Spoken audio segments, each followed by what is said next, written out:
यदुवंश के अंतर्गत क्रॉस्टू आदि के वंश तथा श्री कृष्णावतार का वर्णन। पुलस्त्य जी कहते हैं, राजेंद्र, अब यदु पुत्र क्रॉस्टू के वंश का, जिसमें श्रेष्ठ पुरुषों ने जन्म लिया था, वर्णन सुनो। क्रॉस्टू के ही कुल में वृष्णि वंशावतंस भगवान श्री कृष्ण का अवतार हुआ है। क्रॉस्टू के पुत्र महामना वृजिनीवान हुए। उनके पुत्र का नाम स्वाति था। स्वाति से कुशंकु का जन्म हुआ। कुशंकु से चित्ररथ उत्पन्न हुए, जो शशविंदु नाम से विख्यात चक्रवर्ती राजा हुए। शशविंदु के 10,000 पुत्र हुए। वे बुद्धिमान, सुंदर, प्रचुर वैभवशाली और तेजस्वी थे। उनमें भी 100 प्रधान पुत्र थे। उन 100 पुत्रों में भी जिनके नाम के साथ पृथु शब्द जुड़ा था, वे महान बलवान थे। उनके पूरे नाम इस प्रकार हैं: पृथुश्रवा, पृथुयशा, पृथुतेजा, पृथुर्द्भव, पृथुकीर्ति और पृथुमति। पुराणों के ज्ञाता पुरुष उन सब में पृथुश्रवा को श्रेष्ठ बतलाते हैं। पृथुश्रवा से उष्णा नामक पुत्र हुआ, जो शत्रुओं को संताप देने वाला था। उष्णा का पुत्र शिनेयु हुआ, जो सज्जनों में श्रेष्ठ था। शिनेयु का पुत्र रक्मंग कवच नाम से प्रसिद्ध हुआ। वह शत्रु सेना का विनाश करने वाला था। राजा रुक्मंग कवच ने एक बार अश्वमेध यज्ञ का आयोजन किया और उसमें दक्षिणा के रूप में यह सारी पृथ्वी ब्राह्मणों को दे दी। उसके रुक्मेशु, पृथुरुक्म, जयामघ, परीघ और हरि, ये 5 पुत्र उत्पन्न हुए, जो महान बलवान और पराक्रमी थे। उनमें से परीघ और हरि को उनके पिता ने विदेह देश के राज्य पर स्थापित किया। रुक्मेशु राजा हुआ और पृथुरुक्म उसके अधीन होकर रहने लगा। उन दोनों ने मिलकर अपने भाई ज्यामघ को घर से निकाल दिया। ज्यामघ ऋक्षवान पर्वत पर जाकर जंगली फल मूलों से जीवन निर्वाह करते हुए वहां रहने लगे। ज्यामघ की स्त्री शैब्या बड़ी सती साध्वी स्त्री थी। उससे विदर्भ नामक पुत्र हुआ। विदर्भ से 3 पुत्र हुए, कृत, कैशिक और लोमपाद। राजकुमार कृत और कैशिक बड़े विद्वान थे तथा लोमपाद परम धर्मात्मा थे। तत्पश्चात राजा विदर्भ ने और भी अनेक पुत्र उत्पन्न किए, जो युद्ध कर्म में कुशल तथा शूरवीर थे। लोमपाद का पुत्र बभ्रू और बभ्रू का पुत्र हेति हुआ। कैशिक के चिदी नामक पुत्र हुआ, जिससे चैद्य राजाओं की उत्पत्ति बतलाई जाती है। विदर्भ का जो कृत नामक पुत्र था, उससे कुंती का जन्म हुआ। कुंती ने धृष्ट और धृष्ट से पृष्ठ की उत्पत्ति हुई। पृष्ठ प्रतापी राजा था। उसके पुत्र का नाम निवृत्ति था। वह परम धर्मात्मा और शत्रु वीरों का नाशक था। निवृत्ति के दाशार्ह नामक पुत्र हुआ, जिसका दूसरा नाम विदुरथ था। दाशार्ह का पुत्र भीम और भीम का जीमूत हुआ। जीमूत के पुत्र का नाम विकल था। विकल से भीमरथ नामक पुत्र की उत्पत्ति हुई। भीमरथ का पुत्र नवरथ, नवरथ का दृढ़रथ और दृढ़रथ का पुत्र शकुनी हुआ। शकुनी से करम्भ और करम्भ से देवरात का जन्म हुआ। देवरात के पुत्र महायशस्वी राजा देवक्षत्र हुए। देवक्षत्र का पुत्र देवकुमार के समान अत्यंत तेजस्वी हुआ। उसका नाम मधु था। मधु से कुरुवंश का जन्म हुआ। कुरुवंश के पुत्र का नाम पुरुष था। वह पुरुषों में श्रेष्ठ हुआ। उससे विदर्भ कुमारी भद्रवती के गर्भ से जंतु का जन्म हुआ। जंतु का दूसरा नाम पुरुत्वसु था। जंतु की पत्नी का नाम वेत्रकी था। उसके गर्भ से सत्व गुण संपन्न सात्वत की उत्पत्ति हुई, जो सात्वत वंश की कीर्ति का विस्तार करने वाले थे। सत्व गुण संपन्न सातत्व से उनकी रानी कौसल्या ने भजिन, भजमान, दिव्य, राजा देवावृध, अंधक, महाभोज और वृष्णि नाम के पुत्रों को उत्पन्न किया। इनमें 4 वंशों का विस्तार हुआ। उनका वर्णन सुनो। भजमान की पत्नी सृंजय कुमारी, सृंजयी के गर्भ से भाज नामक पुत्र की उत्पत्ति हुई। भाज से भाजकों का जन्म हुआ। भाज की 2 स्त्रियां थीं। उन दोनों ने बहुत से पुत्र उत्पन्न किए। उनके नाम हैं विनय, करुण और वृष्णि। इनमें वृष्णि शत्रु के नगरों पर विजय पाने वाले थे। भाज और उनके पुत्र सभी भाजक नाम से प्रसिद्ध हुए, क्योंकि भजमान से इनकी उत्पत्ति हुई थी। देवावृत से बभ्रू नामक पुत्र का जन्म हुआ, जो सभी उत्तम गुणों से संपन्न था। पुराणों के ज्ञाता विद्वान पुरुष महात्मा देवावृत के गुणों का बखान करते हुए इस वंश के विषय में इस प्रकार अपना उद्गार प्रकट करते हैं। देवावृत देवताओं के समान है और बभ्रू समस्त मनुष्यों में श्रेष्ठ है। देवावृत और बभ्रू के उपदेश से 76,000 मनुष्य मोक्ष को प्राप्त हो चुके हैं। बभ्रू से भोज का जन्म हुआ, जो यज्ञ, दान और तपस्या में धीर, ब्राह्मण भक्त, उत्तम व्रतों का दृढ़ता पूर्वक पालन करने वाले, रूपवान तथा महातेजस्वी थे। शरकांत की कन्या मृतकावती भोज की पत्नी हुई। उसने भोज से कुकुर, भजमान, समिक और बलबहर्षि ये 4 पुत्र उत्पन्न किए। कुकुर के पुत्र धृष्णु, धृष्णु के धृति, धृति के कपोतरोमा, कपोतरोमा के नैमित्ति, नैमित्ति के सुसुत और सुसुत के पुत्र नरी हुए। नरी बड़े विद्वान थे। उनका दूसरा नाम चंदनोदक दुंदुभि बतलाया जाता है। उनसे अभिजीत और अभिजीत से पुनर्वसु नामक पुत्र उत्पन्न हुआ। शत्रु विजयी पुनर्वसु से 2 संतानें हुईं, एक पुत्र और एक कन्या। पुत्र का नाम आहुक था और कन्या का आहुकी। भोजवंश में कोई असत्यवादी, तेजहीन, यज्ञ न करने वाला, 1000 से कम दान करने वाला, अपवित्र और मूर्ख नहीं था। भोज से बढ़कर कोई हुआ ही नहीं। यह भोजवंश आहुक तक आकर समाप्त हो गया। आहुक ने अपनी बहन आहुकी का ब्याह अवंती देश में किया था। आहुक की एक पुत्री भी थी, जिसने 2 पुत्र उत्पन्न किए। उनके नाम हैं देवक और उग्रसेन। वे दोनों देव कुमार के समान तेजस्वी हैं। देवक के 4 पुत्र हुए, जो देवताओं के समान सुंदर और वीर हैं। उनके नाम हैं देववान, उपदेव, सुदेव और देवरक्षक। उनके 7 बहनें थीं, जिनका ब्याह देवक ने वसुदेव जी के साथ कर दिया था। उन 7 के नाम इस प्रकार हैं: देवकी, श्रुतदेवा, यशोदा, श्रुतिश्रवा, श्रीदेवा, उपदेवा और सुरूपा। उग्रसेन के 9 पुत्र हुए। उनमें कंस सबसे बड़ा था। शेष के नाम इस प्रकार हैं: न्यग्रोध्रा, सुनामा, कंक, शंकु, सुभु, राष्ट्रपाल, बद्धमुष्टि और सुमुष्टिक। उनकी 5 बहनें थीं: कंसा, कंसवती, सुरभि, राष्ट्रपाली और कंका। ये सब की सब बड़ी सुंदरी थी। इस प्रकार संतानों सहित उग्रसेन तक कुकुर वंश का वर्णन किया गया। भोज के दूसरे पुत्र भजमान के विदुरथ हुआ। वह रथियों में प्रधान था। उसके 2 पुत्र हुए, राजाधिदेव और शूर। राजाधिदेव के 2 पुत्र हुए, शोणाश्व और श्वेतवाहन। वे दोनों वीर पुरुषों के सम्माननीय और क्षत्रिय धर्म का पालन करने वाले थे। शोणाश्व के 5 पुत्र हुए। वे सभी शूरवीर और युद्ध कर्म में कुशल थे। उनके नाम इस प्रकार हैं: शमी, गदचर्मा, निर्मूर्त, चक्रजीत और शुचि। शमी के पुत्र प्रतिक्षत्र, प्रतिक्षत्र के भोज और भोज के हृदिक हुए। हृदिक के 10 पुत्र हुए, जो भयानक पराक्रम दिखाने वाले थे। उनमें कृतवर्मा सबसे बड़ा था। उससे छोटों के नाम शतधन्वा, देवाहर्य, सुभानु, भीषण, महाबल, अजात, विजात, कारक और करंभक। देवाह का पुत्र कंबल बर्हिष हुआ। वह विद्वान पुरुष था। उसके 2 पुत्र हुए, समौजा और असमौजा।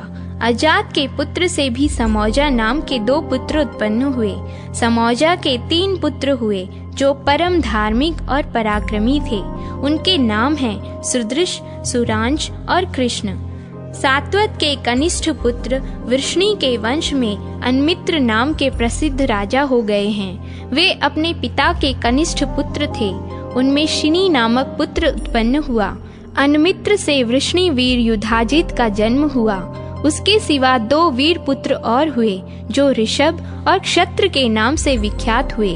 उनमें से ऋषभ ने काशी राज की पुत्री को पत्नी के रूप में ग्रहण किया। उससे जयंत की उत्पत्ति हुई। जयंत ने जयंती नाम की सुंदरी भार्या के साथ विवाह किया।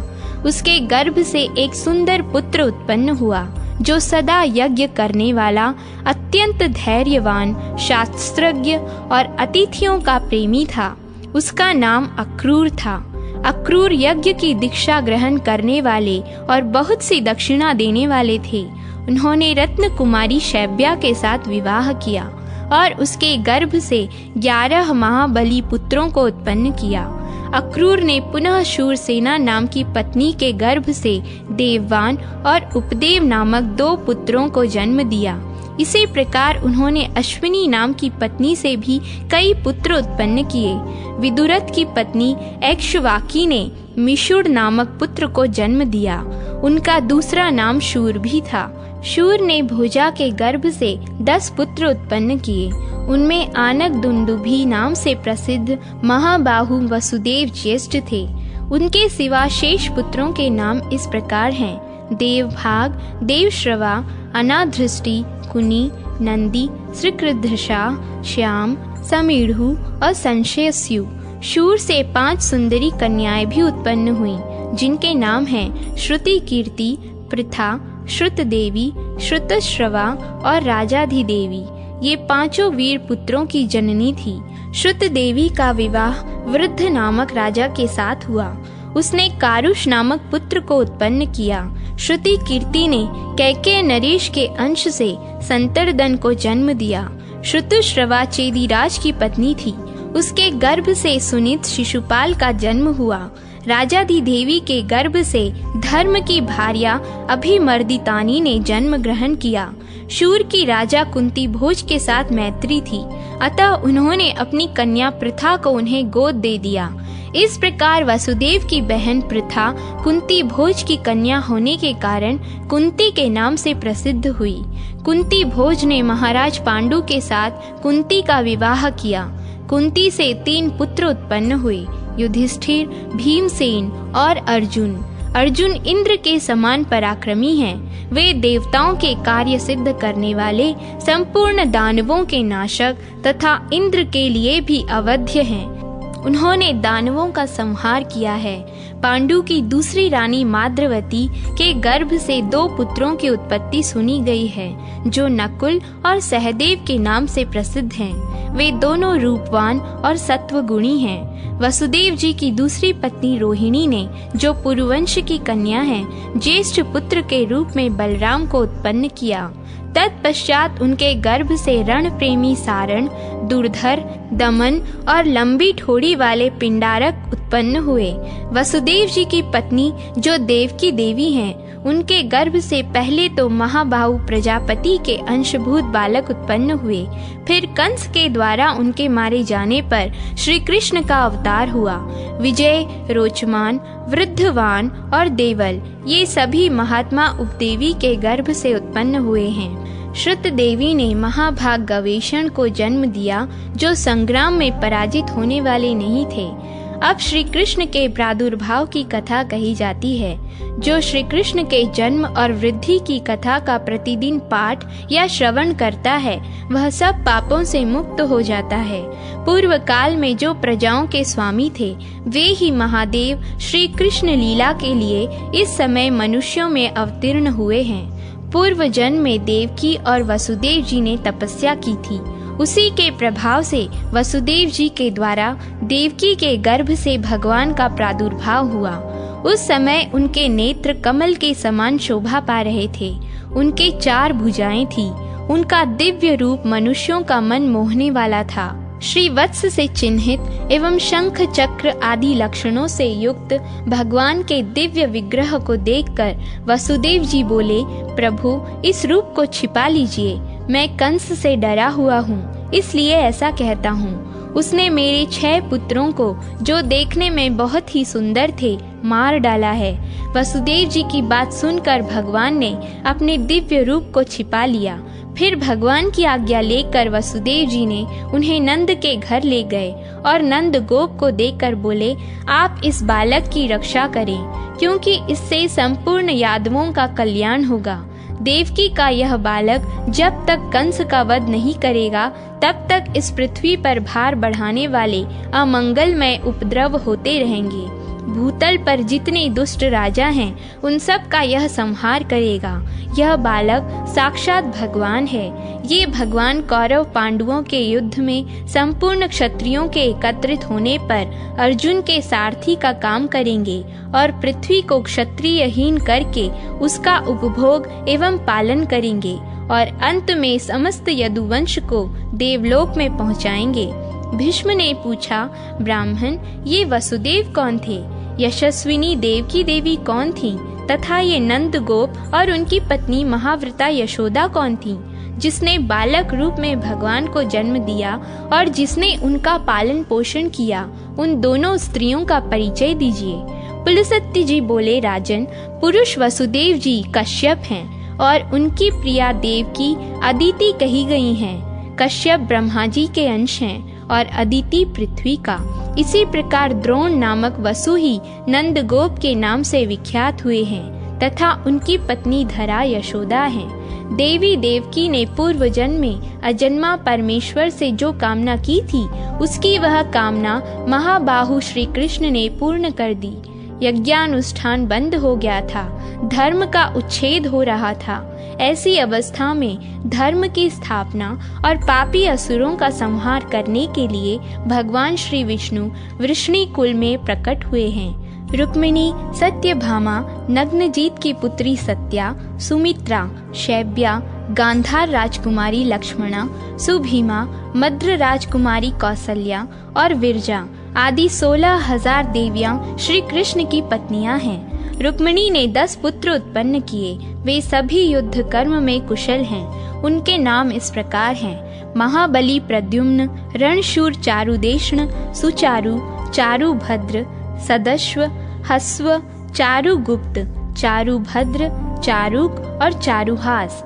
इनमें प्रद्युम्न सबसे बड़े और चारुहास सबसे छोटे हैं। रुक्मिणी ने एक कन्या को भी जन्म दिया जिसका नाम चारुमती है।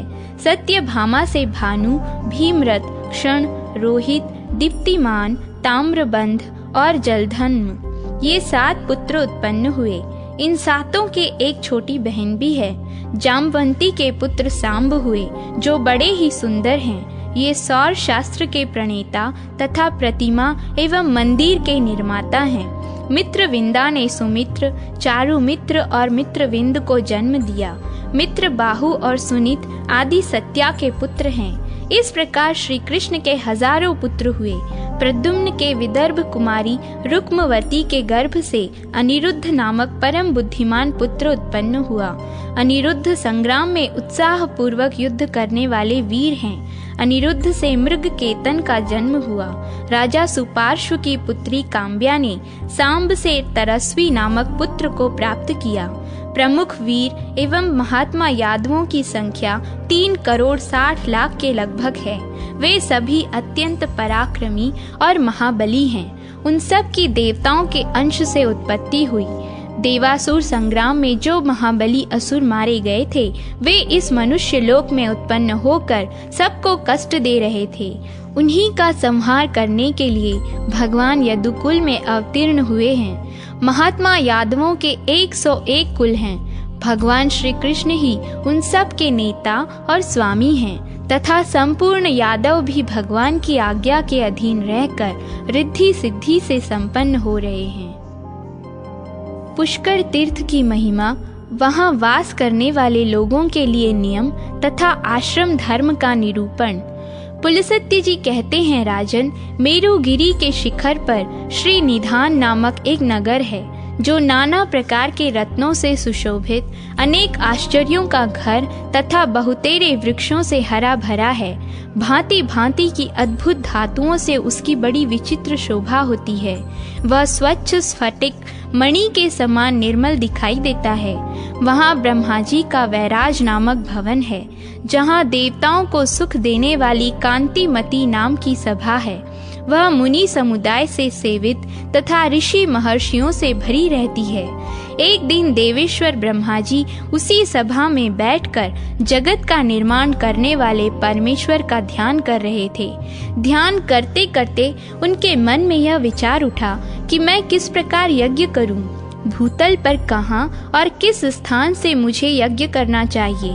काशी, प्रयाग, तुंगा, नैमिषारण्य, पुष्कर, कांची, भद्रा, देविका, कुरुक्षेत्र, सरस्वती और प्रभास आदि बहुत से तीर्थ हैं। भूमंडल में चारों ओर जितने पुण्य तीर्थ और क्षेत्र हैं, उन सब को मेरी आज्ञा से रुद्र ने प्रकट किया है, जिससे मेरी उत्पत्ति हुई है।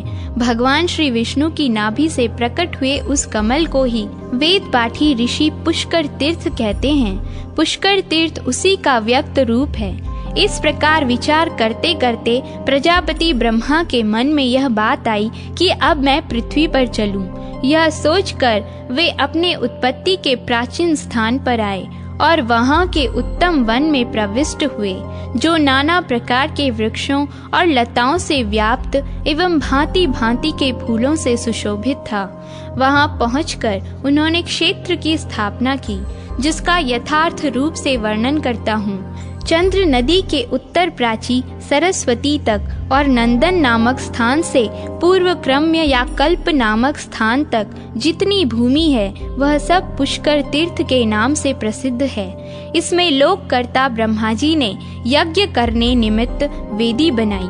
ब्रह्मा जी ने वहाँ 3 पुष्करों की कल्पना की। प्रथम ज्येष्ठ पुष्कर तीर्थ समझना चाहिए, जो तीनों लोकों को पवित्र करने वाला और विख्यात है। उसके देवता साक्षात ब्रह्मा जी हैं। दूसरा मध्यम पुष्कर है, जिसके देवता विष्णु हैं, तथा तीसरा कनिष्ठ पुष्कर है, जिसके देवता भगवान रुद्र हैं। यह पुष्कर नामक वन आदि प्रधान एवं गुह्य क्षेत्र है। वेद में भी इसका वर्णन आता है।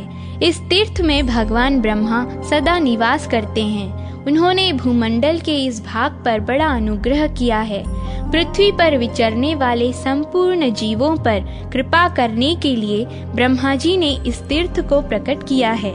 यहाँ की यज्ञ वेदी को उन्होंने सुवर्ण और हीरे से मढ़ा दिया तथा नाना प्रकार के रत्नों से सुसज्जित करके उसके फर्श को सब प्रकार से सुशोभित एवं विचित्र बना दिया। तत्पश्चात लोक पितामह भगवान ब्रह्मा जी वहाँ आनंद पूर्वक रहने लगे। साथ ही भगवान श्री विष्णु, रुद्र, 8 वसु, दोनों अश्विनी कुमार, मरुदगण तथा स्वर्गवासी देवता भी देवराज इंद्र के साथ वहां आकर विहार करने लगे। यह तीर्थ संपूर्ण लोकों पर अनुग्रह करने वाला है। मैंने इसकी यथार्थ महिमा का तुमसे वर्णन किया है। जो ब्राह्मण अग्निहोत्र परायण होकर संहिता के क्रम से विधि पूर्वक मंत्रों का उच्चारण करते हुए इस तीर्थ में वेदों का पाठ करते हैं, वे सब लोग ब्रह्मा जी के कृपा पात्र होकर उन्हीं के समीप निवास करते हैं। भीष्म जी ने पूछा, भगवान, तीर्थ निवासी मनुष्यों को पुष्कर वन में किस विधि से रहना चाहिए? क्या केवल पुरुषों को ही वहां निवास करना चाहिए या स्त्रियों को भी, अथवा सभी वर्णों एवं आश्रमों में लोग वहां निवास कर सकते हैं? पुलस्त्य जी बोले, राजन, सभी वर्णों एवं आश्रमों के पुरुषों और स्त्रियों को भी उस तीर्थ में निवास करना चाहिए। सबको अपने अपने धर्म और आचार का पालन करते हुए दंभ और मोह का त्याग करके रहना उचित है। सभी मन, वाणी और कर्म से ब्रह्मा जी के भक्त एवं जितेंद्रिय हों। कोई किसी के प्रति दोष दृष्टि न करे। सब मनुष्य संपूर्ण प्राणियों के हितैषी हों। किसी के भी हृदय में खोटा भाव नहीं रहना चाहिए। भीष्म जी ने पूछा, ब्राह्मण, क्या करने से मनुष्य इस लोक में ब्रह्मा जी का भक्त कहलाता है? मनुष्यों में कैसे लोग ब्रह्म भक्त माने गए हैं, यह मुझे बताइए। पुलस्त्य जी बोले, राजन, भक्ति 3 प्रकार की कही गई है, मानस, वाचिक और कायिक। इसके सिवा भक्ति के 3 भेद और हैं, लौकिक, वैदिक तथा आध्यात्मिक। ध्यान धारणा पूर्वक बुद्धि के द्वारा वेदार्थ का जो विचार किया जाता है, उसे मानस भक्ति कहते हैं। यह ब्रह्मा जी की प्रसन्नता बढ़ाने वाली है। मंत्र जप, वेद पाठ तथा आरण्यकों के जप से होने वाली भक्ति वाचिक कहलाती है। मन और इंद्रियों को रोकने वाले व्रत, उपवास, नियम, कृच्छ, शांतपान तथा चंद्रायण आदि भिन्न भिन्न व्रतों से, ब्रह्म कृच्छ नामक उपवास से एवं अनान्य शुभ नियमों के अनुष्ठान से जो भगवान की आराधना की जाती है उसको कायिक भक्ति कहते हैं। यह द्विजातियों की त्रिविध भक्ति बताई गई है।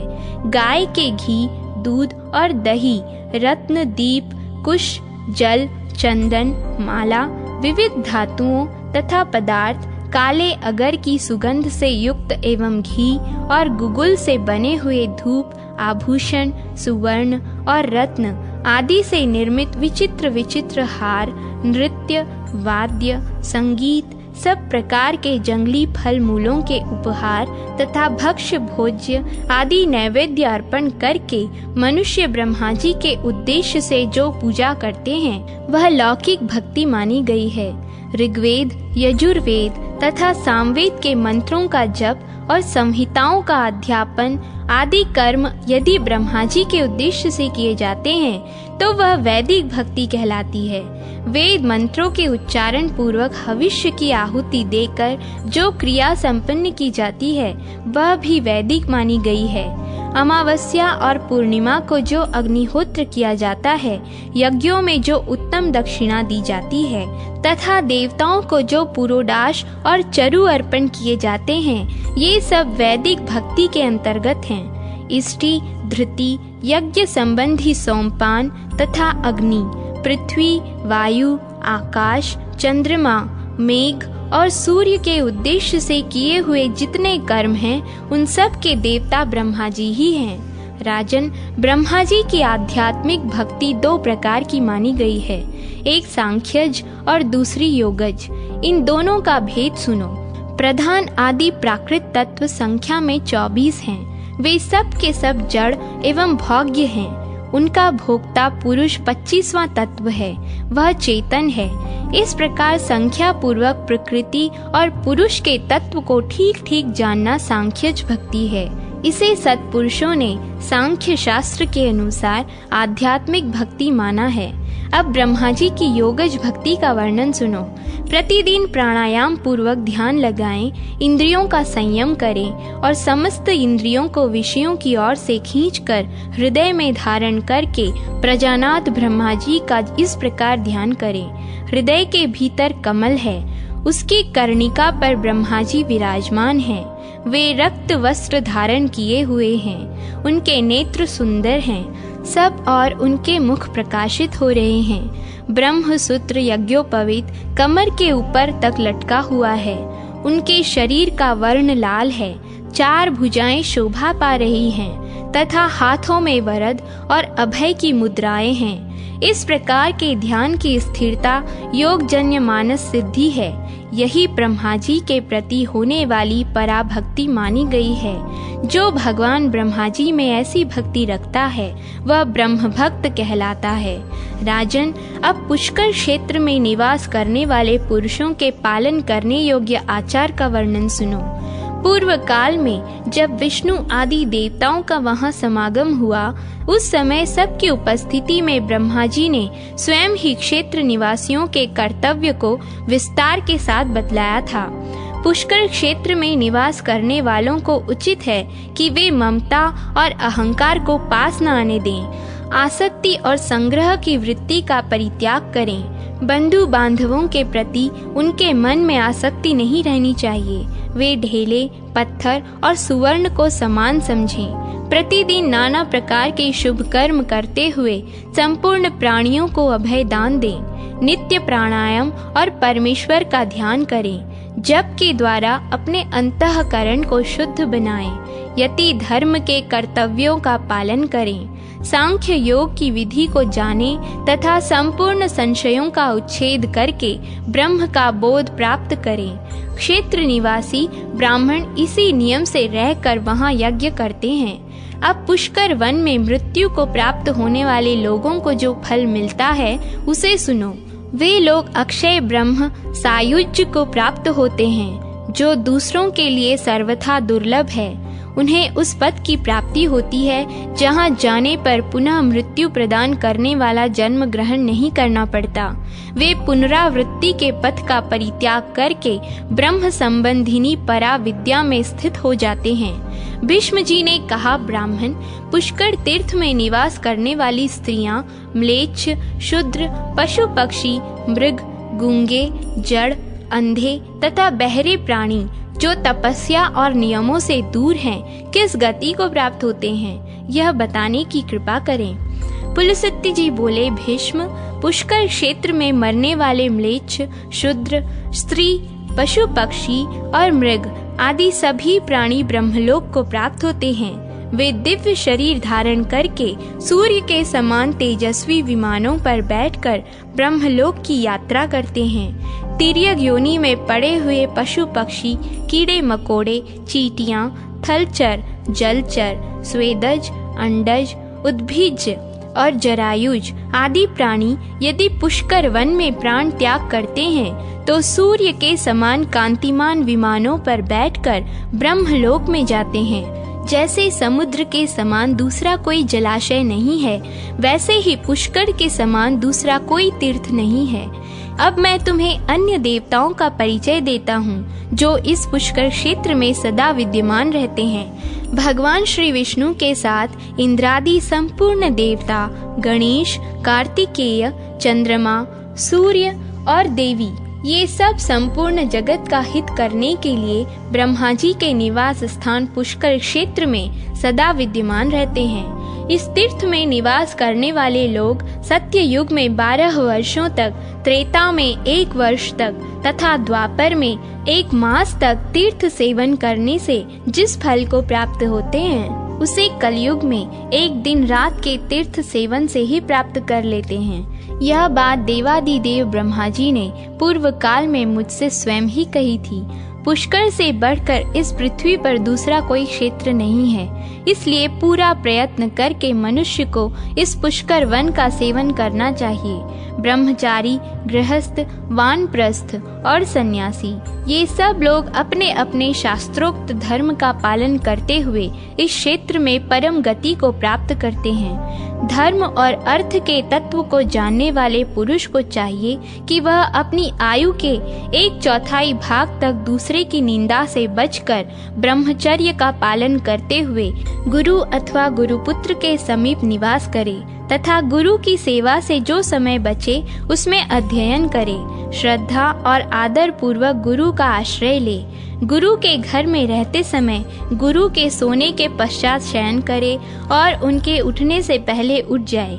शिष्य के करने योग्य जो कुछ सेवा आदि कार्य हो वह सब पूरा करके ही शिष्य को गुरु के पास खड़ा होना चाहिए। वह सदा गुरु का किंकर होकर सब प्रकार की सेवाएं करे, सब कार्यों में कुशल हो, पवित्र, कार्यदक्ष और गुणवान बने, गुरु को प्रिय लगने वाला उत्तर दे, इंद्रियों को जीतकर शांत भाव से गुरु की ओर देखे। गुरु के भोजन करने से पहले भोजन और जलपान करने से पहले जलपान न करे। गुरु खड़े हों तो स्वयं भी बैठे नहीं, उनके सोए बिना शयन भी न करे। उत्तान हाथों के द्वारा गुरु के चरणों का स्पर्श करे। गुरु के दाहिने पैर को अपने दाहिने हाथ से और बाएं पैर को अपने बाएं हाथ से धीरे धीरे दबाए और इस प्रकार प्रणाम करके गुरु से कहे, भगवान मुझे पढ़ाइए। प्रभु, यह कार्य मैंने पूरा कर लिया है और इस कार्य को मैं अभी करूँगा। इस प्रकार पहले कार्य करे और फिर किया हुआ सारा काम गुरु को बता दे। मैंने ब्रह्मचारी के नियमों का यहाँ विस्तार के साथ वर्णन किया है। गुरु भक्त शिष्य को इन सभी नियमों का पालन करना चाहिए। इस प्रकार अपनी शक्ति के अनुसार गुरु की प्रसन्नता का संपादन करते हुए शिष्य को कर्तव्य कर्म में लगे रहना उचित है।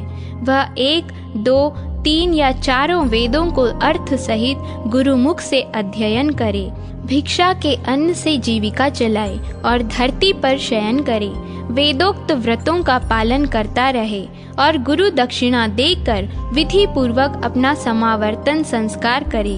फिर धर्म पूर्वक प्राप्त हुई स्त्री के साथ गार्हपत्य आदि अग्नियों की स्थापना करके प्रतिदिन हवन आदि के द्वारा उनकी पूजा करे।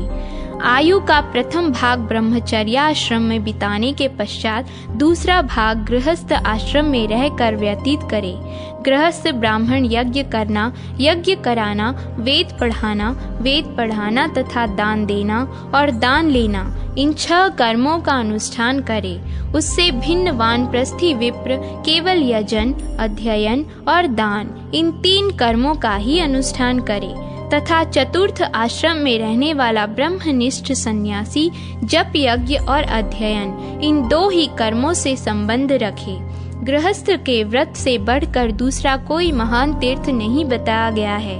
गृहस्थ पुरुष कभी केवल अपने खाने के लिए भोजन न बनाए, देवता और अतिथियों के उद्देश्य से ही रसोई करे, पशुओं की हिंसा न करे, दिन में कभी नींद न ले, रात के पहले और पिछले भाग में भी न सोए, दिन और रात्रि की संधि में अथवा सूर्योदय एवं सूर्यास्त के समय भोजन न करे, झूठ न बोले।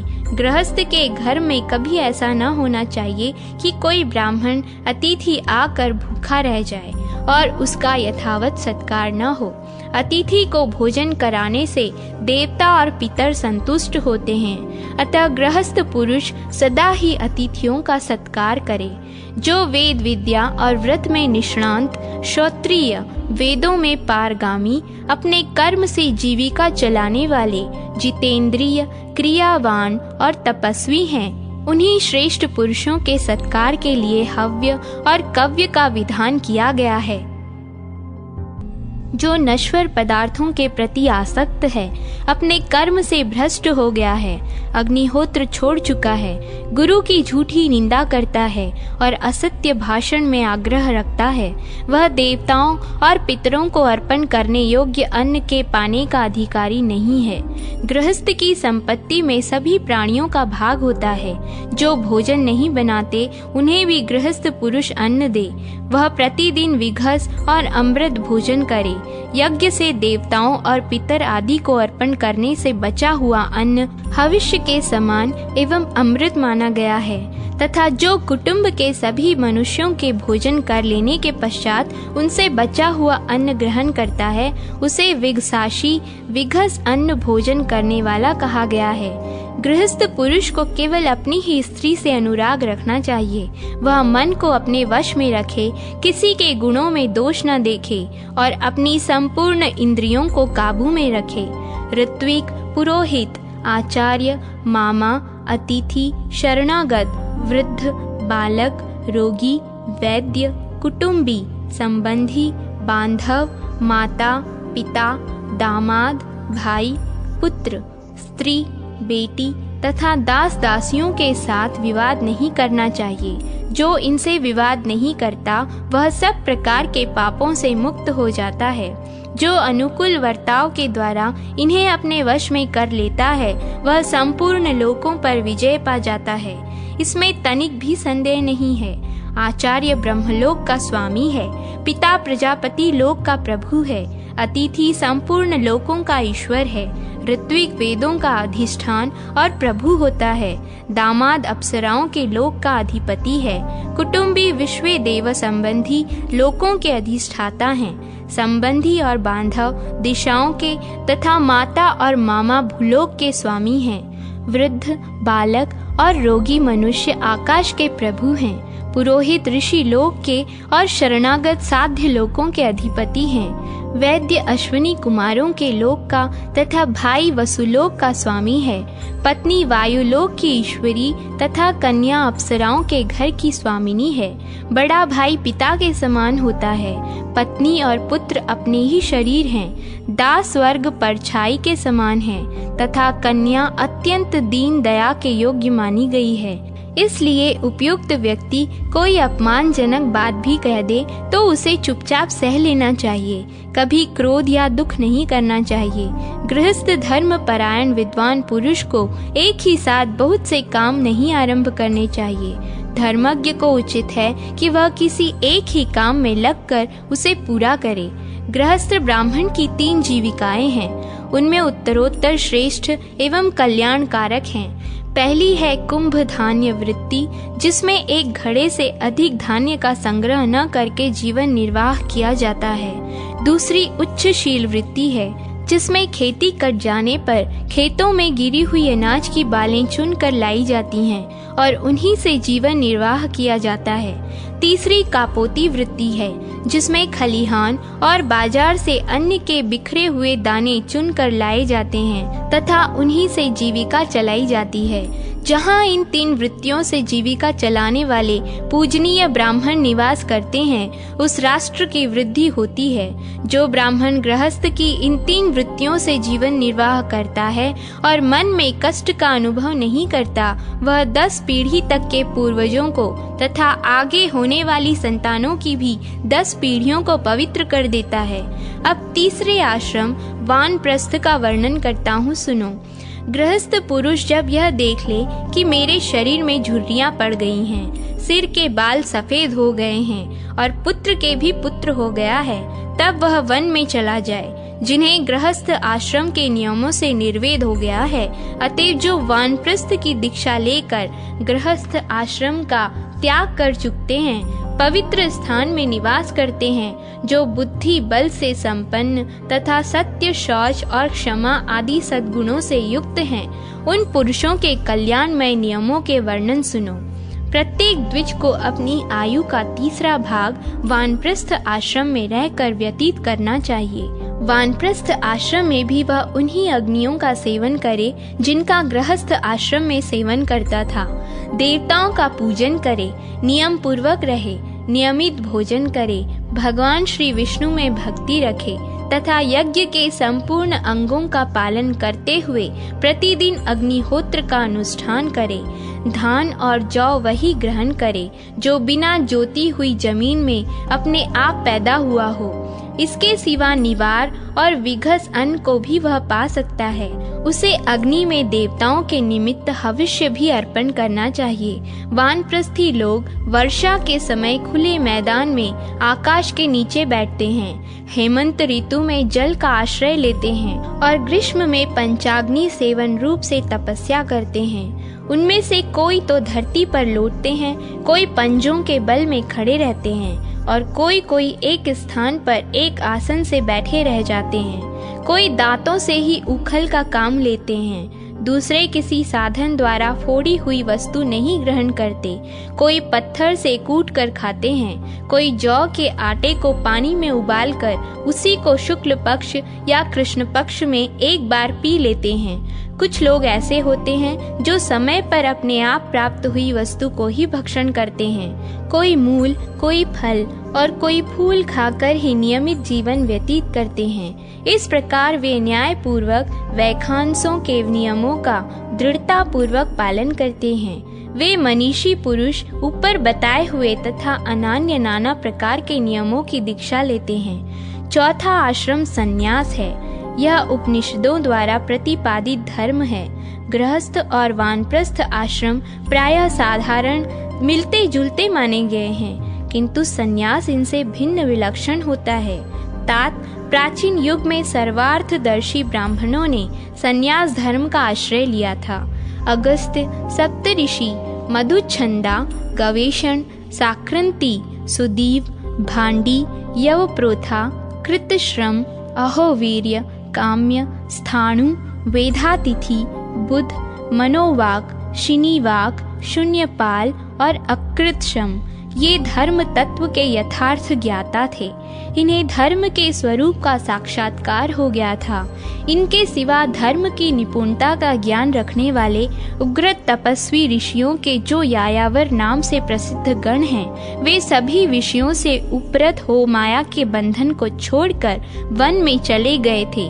मुमुक्षु को उचित है कि वह सर्वस्व दक्षिणा देकर सबका त्याग करके सद्यस्करी बने, आत्मा का ही यजन करे, विषयों से उपरत हो, आत्मा में ही रमण करे तथा आत्मा पर ही निर्भर करे। सब प्रकार के संग्रह का परित्याग करके भावना के द्वारा गार्हपत्यादि अग्नियों की आत्मा में स्थापना करे और उसमें तदनुरूप यज्ञों का सर्वदा अनुष्ठान करता रहे। चतुर्थ आश्रम सबसे श्रेष्ठ बताया गया है। वह तीनों आश्रमों के ऊपर है। उसमें अनेक प्रकार के उत्तम गुणों का निवास है। वही सबकी चरम सीमा है। परम आधार है। ब्रह्मचर्य आदि 3 आश्रमों में क्रमशः रहने के पश्चात काषाय वस्त्र धारण करके संन्यास ले ले। सर्वस्य त्याग रूप संन्यास सबसे उत्तम आश्रम है। सन्यासी को चाहिए कि वह मोक्ष की सिद्धि के लिए अकेले ही धर्म का अनुष्ठान करे, किसी को साथ न रखे। जो ज्ञानवान पुरुष अकेला विचरता है वह सब का त्याग कर देता है, उसे स्वयं कोई हानि नहीं उठानी पड़ती। सन्यासी अग्निहोत्र के लिए अग्नि का चयन न करे, अपने रहने के लिए कोई घर न बनाए, केवल भिक्षा लेने के लिए ही गांव में प्रवेश करे। कल के लिए किसी वस्तु का संग्रह न करे, मौन होकर शुद्ध भाव से रहे तथा थोड़ा सा नियमित भोजन करे। प्रतिदिन एक बार ही भोजन करे। भोजन करने और पानी पीने के लिए कपाल रखना, वृक्ष की जड़ में निवास करना, मलिन वस्त्र धारण करना, अकेले रहना तथा सब प्राणियों की ओर से उदासीनता रखना, ये भिक्षु के लक्षण हैं।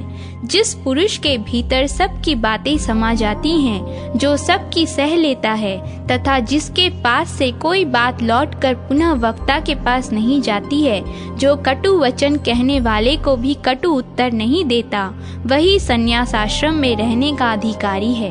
कभी किसी की भी निंदा को न तो करे और न ही सुने ही। विशेषतः ब्राह्मणों की निंदा तो किसी तरह न करे। ब्राह्मण का जो शुभ कर्म हो उसी की सदा चर्चा करनी चाहिए। जो उसके लिए निंदा की बात हो उसके विषय में मौन रहना चाहिए। यही आत्मशुद्धि की दवा है। जो जिस किसी भी वस्तु से अपना शरीर ढक लेता है, जो कुछ मिल जाए उसी को खाकर भूख मिटा लेता है तथा जहाँ कहीं भी सो रहता है, उसे देवता ब्राह्मण समझते हैं। जो जन समुदाय को सांप समझकर, स्नेह संबंध को नरक जानकर तथा स्त्रियों को मुर्दा समझकर उन सब से डरता रहता है, उसे देवता लोग ब्राह्मण कहते हैं। जो मान या अपमान होने पर स्वयं हर्ष अथवा क्रोध के वशीभूत नहीं होता, उसे देवता लोग ब्राह्मण मानते हैं। जो जीवन और मरण का अभिनंदन न करके सदा काल की ही प्रतीक्षा करता रहता है, उसे देवता ब्राह्मण मानते हैं। जिसका चित्त राग द्वेषादि के वशीभूत नहीं होता, जो इंद्रियों को वश में रखता है तथा जिसकी बुद्धि भी दूषित नहीं होती है, वह मनुष्य सब पापों से मुक्त हो जाता है। जो संपूर्ण प्राणियों से निर्भय है तथा समस्त प्राणी जिससे भय नहीं मानते हैं, उस देहाभिमान से मुक्त पुरुष को कहीं भी भय नहीं होता। जैसे हाथी के पद चिन्ह में अन्य समस्त पादचारी जीवों के पद चिन्ह समा जाते हैं, उसी तरह जिस प्रकार संपूर्ण ज्ञान चित्त में लीन हो जाते हैं, उसी प्रकार सारे धर्म और अर्थ अहिंसा में लीन रहते हैं। राजन, जो हिंसा का आश्रय लेता है वह सदा ही मृतक के समान है। इस प्रकार जो सबके प्रति समान भाव रखता है, भली भांति धैर्य धारण किए रहता है, इंद्रियों को अपने वश में रखता है तथा संपूर्ण भूतों को त्राण देता है, वह ज्ञानी पुरुष उत्तम गति को प्राप्त होता है। जिसका अंतःकरण उत्तम ज्ञान से परितृप्त है तथा जिसमें ममता का सर्वथा अभाव है, उस मनीषी पुरुष की मृत्यु नहीं होती, वह अमृत तत्व को प्राप्त हो जाता है। ज्ञानी मुनि सब प्रकार की आसक्तियों से मुक्त होकर आकाश की भांति स्थित होता है। जो सब में विष्णु की भावना करने वाला और शांत होता है, उसे ही देवता लोग ब्राह्मण मानते हैं। जिसका जीवन धर्म के लिए, धर्म आत्म संतोष के लिए तथा दिन रात पुण्य के लिए हैं, उसे देवता लोग ब्राह्मण समझते हैं। जिसके मन में कोई कामना नहीं है, जो कर्मों के आरंभ का कोई संकल्प नहीं करता तथा नमस्कार और स्तुति से दूर रहता है, जिसने योग के द्वारा कर्मों को क्षीण कर दिया है, उसे देवता लोग ब्राह्मण मानते हैं। संपूर्ण प्राणियों को अभय की दक्षिणा देना संसार में समस्त दानों से बढ़कर है। जो किसी की निंदा का पात्र नहीं है तथा जो स्वयं भी दूसरों की निंदा नहीं करता, वही ब्राह्मण परमात्मा का साक्षात्कार कर पाता है। जिसके समस्त पाप नष्ट हो गए हैं, जो इहलोक और परलोक में भी किसी वस्तु को पाने की इच्छा नहीं करता है, जिसका मोह दूर हो गया है, जो मिट्टी के ढेले और सुवर्ण को समान दृष्टि से देखता है, जिसने रोष को त्याग दिया है, जो निंदा, स्तुति और प्रिय अप्रिय से रहित होकर सदा उदासीन की भांति विचरता रहता है, वही वास्तव में सन्यासी है।